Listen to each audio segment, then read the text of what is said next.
Hello, स्वागत है आप सभी का।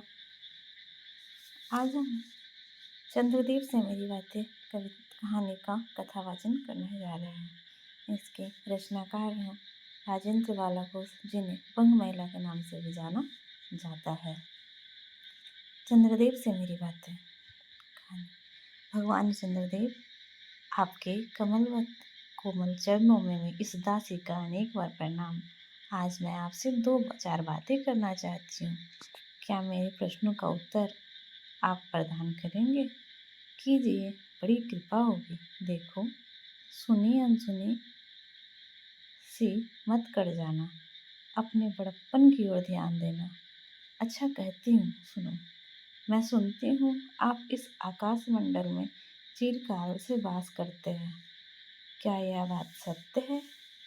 यदि सत्य है तो मैं अनुमान करती हूँ कि इस सृष्टि के साथ साथ ही अवश्य आपकी भी सृष्टि हुई होगी। तब तो आप ढेर दिन के पुराने बूढ़े हो कहे जा सकते हैं। आप इतने पुराने हैं तो सही, पर काम सदा के एक ही और एक ही स्थान में करते आते हैं। यह क्यों? क्या आपका डिपार्टमेंट में ट्रांसफ़र होने का नियम नहीं है? क्या आपकी गवर्नमेंट पेंशन भी नहीं देती? बड़े खेद की बात है। यदि आप हमारी न्यायशिला गवर्नमेंट के किसी विभाग में सर्विस अर्थात नौकरी करते होते तो अब तक आपकी बहुत कुछ पदोन्नति हो गई होती और ऐसी पोस्ट पर रहकर भारत के कितने ही सुरम्य नगर, पर्वत, जंगल और झाड़ियों में भ्रमण करते। अंत में इस मृत अवस्था में पेंशन प्राप्त कर काशी ऐसे पुनित और शांति धाम में बैठकर हरि नाम स्मरण करके अपना परलोक बनाते। यह बड़ी भारी भूल हुई। भगवान चंद्रदेव, क्षमा कीजिए, क्षमा कीजिए। आप तो अमर हैं, आपको मृत्यु कहाँ, तब परलोक बनाना कैसा? ओहो, देवता भी अपनी जाति के कैसे पक्षपाती होते हैं। देखो ना, चंद्रदेव को अमृत देकर उन्होंने अमर कर दिया। तब यदि मनुष्य होकर हमारे अंग्रेज अपने जाति वालों का पक्षपात करे तो आश्चर्य ही क्या है। अच्छा, यदि आपको अंग्रेज जाति की सेवा करना स्वीकार हो तो एक एप्लीकेशन हमारे आधुनिक भारत प्रभु लॉर्ड कर्जन के पास भेज देवे। आशा है कि वे आपको आदरपूर्वक अवश्य आह्वान करेंगे, क्योंकि आपकी अधम भारतवासियों के भांति कृष्णांग तो है ही नहीं, जो आपको अच्छी नौकरी देने में उनकी गौरांग जाति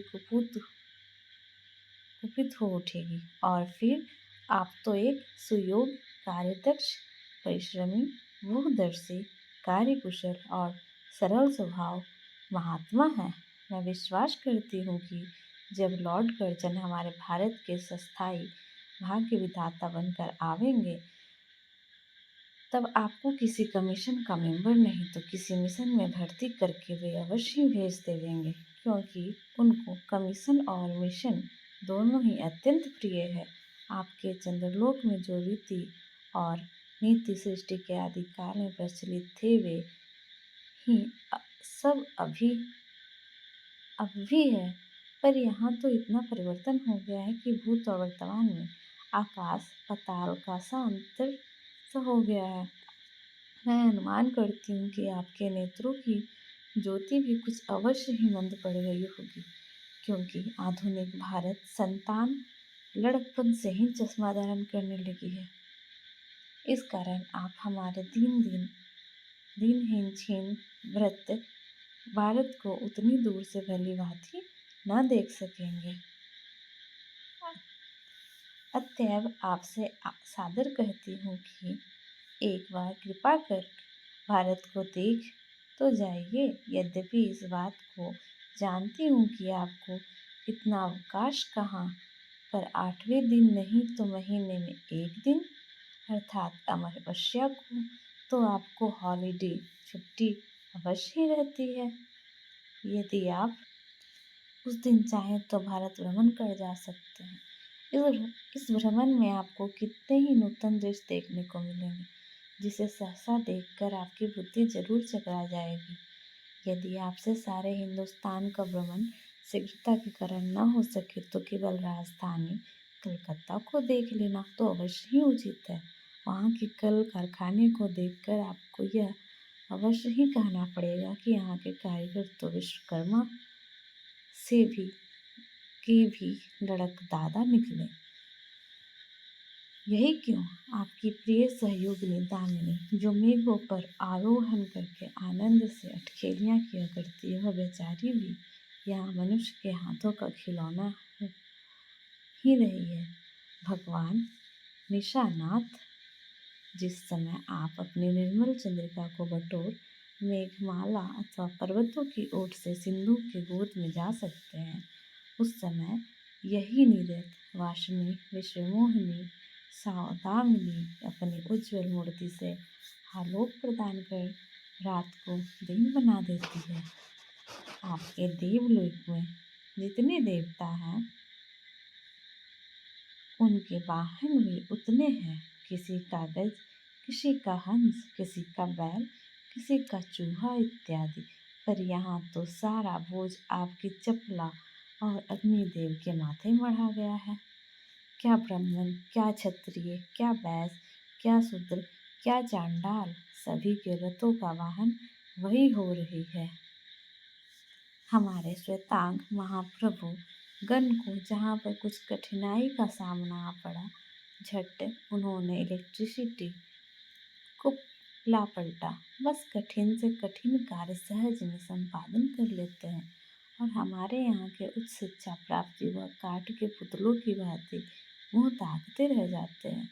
जिस व्योम वासिनी विद्युत देवी को स्पर्श तक करने का किसी व्यक्ति का साहस नहीं हो सकता, वही आज प्राय घर में आश्रिता नारियों के भांति ऐसे दबाव में पड़ी है कि वह चूं तक नहीं कर सकती। क्या करें? बेचारी के भाग में विधाता ने दासी मृत्यु ही लिखा था। हरिपदोद्भव त्रैलोक के पावनी सुरसरी के भी खोटे दिन आए हैं। वह भी अब स्थान स्थान में बंधनग्रस्त हो रही है। उसके पक्ष स्थल पर जहाँ तहाँ मोटे बृहदाकार खंभ गाड़ दिए गए हैं। कलकत्ता आदि को देखकर आपके देवराज सुरेंद्र भी कहेंगे कि हमारी अमरावती तो इसके आगे नीरी फीकी सी जान पड़ती है। वहाँ ईडन गार्डन तो परिजात परिशोभित नंदन कानन को भी मात दे रहा है। वहाँ के विश्वविद्यालय के विश्वश्रेष्ठ पंडितों की विद्याधिनी विद्या को देखकर वीणा पानी सरस्वती देवी भी कहने लग जाएंगे कि निस्संदेह इन विद्या दिग्गजों की विद्या चमत्कारिणी है। वहीं के फोर्ट विलियम के फौज सामान को देखकर आपके देव सेनापति कार्तिकेय बाबू के भी छक्के छूट जाएंगे, क्योंकि देव सेनापति महाशय देखने में खास बंगाली बाबू से जचते हैं और उनका वाहन भी एक सुंदर मयूर है। बस इससे उनके वीरत्व का भी परिचय खूब मिलता है।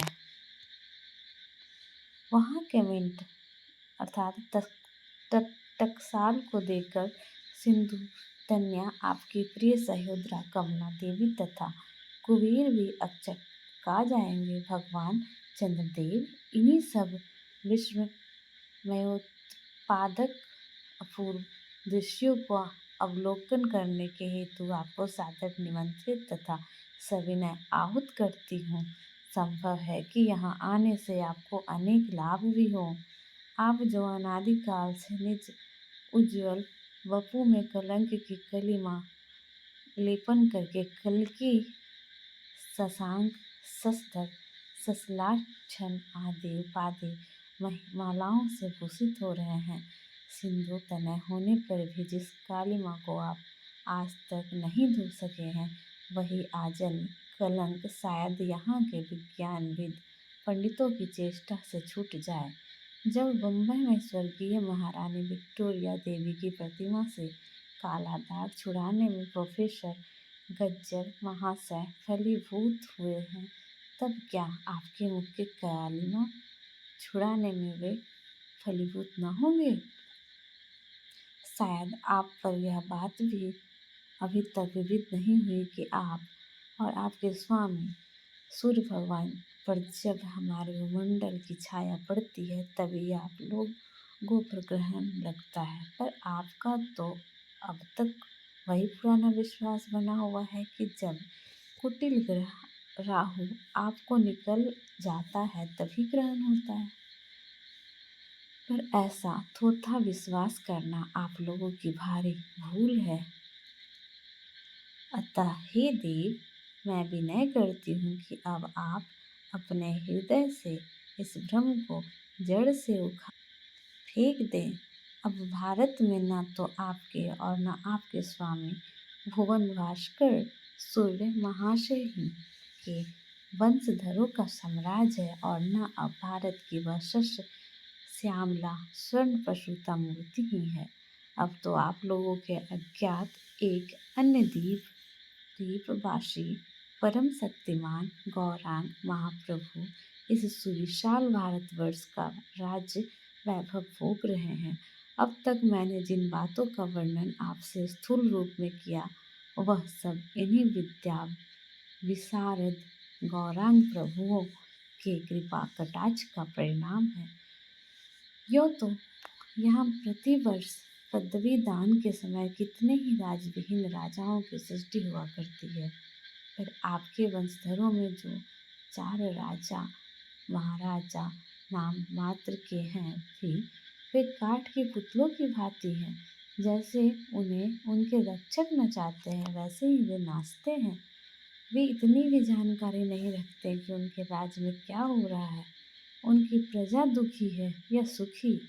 यदि आप कभी भारत भ्रमण करने को आए तो अपने फैमिली डॉक्टर धन्वंतरी महाशय को और देवताओं के चीफ जस्टिस चित्रगुप्त जी को साथ अवश्य लेते आएं।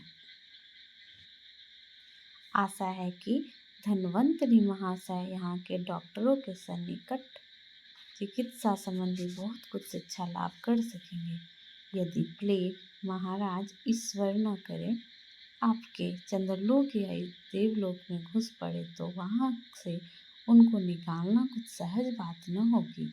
यही जब चिकित्सा शास्त्र के बड़े बड़े पारदर्शी उन पर विजय नहीं पा सकते तो वहाँ आपके देवलोक में जड़ी बूटियों के प्रयोग से क्या होगा। यहाँ के इंडियन पिनल कोड की धाराओं को देखकर चित्रगुप्त जी महाराज अपने यहाँ की दंड विधि तो कानून को बहुत कुछ सुधार सकते हैं।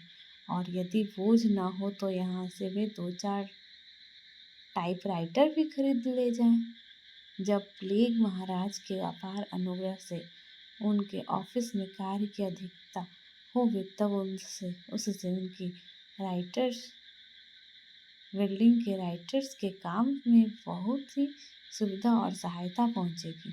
वे लोग 2 दिन का काम 2 घंटे में कर डालेंगे। अच्छा, अब मैं आपसे विदा होती हूँ।